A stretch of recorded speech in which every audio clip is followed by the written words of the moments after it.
So I was at Kovsie during my undergrad in science. I was majoring in genetics at the time. And I remember the university had a radio station, which I wasn't really familiar with because broadcasting wasn't even something that I thought about. It wasn't something I ever even imagined I would go into. And I had a friend who was a DJ there. And I remember him having a conversation with me, and he's like, I love your voice. I really do. You must just come through one day, and see if you might enjoy this radio thing. And I was like, why not? One of those days I went past the radio station, and I think he didn't have a newsreader on that day.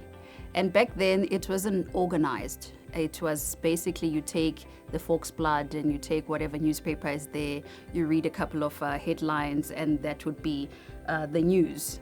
And we did that on the fly. And obviously we were bantering on air as well. But because we had such a good friendship between the two of us, it was lovely banter, which a lot of people enjoyed. So then he got calls saying, man, you must hang out with that girl a bit more. So he said, every afternoon, come through, do the news, let's banter.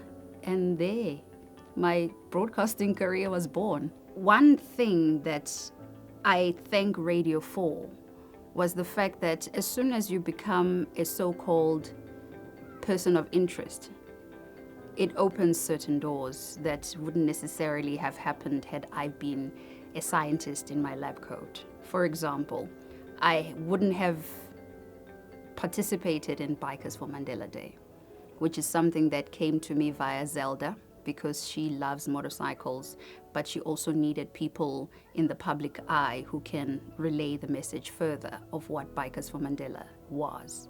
And because of that, I did get to meet the previous statesman, Nelson Mandela. We went to his Kunu house and we had coffee with him and we sat with him, and it was one of the most surreal moments of my life to meet this global icon at his house and engage with him as a human being. One, I like kind of going to the beat of my own drum. I like breaking barriers and boundaries and changing the face of how people view certain spheres of society. I went into radio in the Free State because I was trying to change that. Back then there was two of us who were of color at that radio station.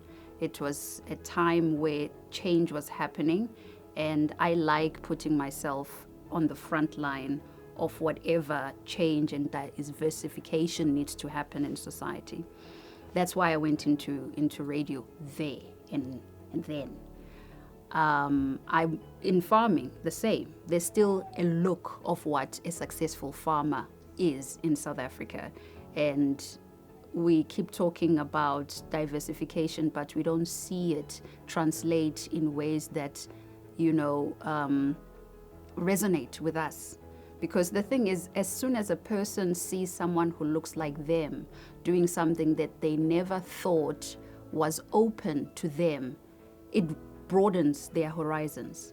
If you've never seen a black woman ride a motorcycle, as I did in 2008 when I started, there were very few of us. There's a lot more now, but back then there were very few of us. We would ride into places like Kunu. We would ride into places like Engutu. And they've never seen a black woman on a motorcycle.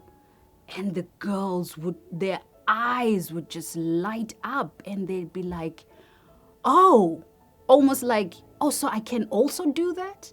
So, yeah, that's why I ride. Only a Kovsie knows the feeling of the possibilities that the world has to offer, because that place opened doors for me in ways that I didn't even expect. Had I not gone at Kovsie, I would not be a broadcaster.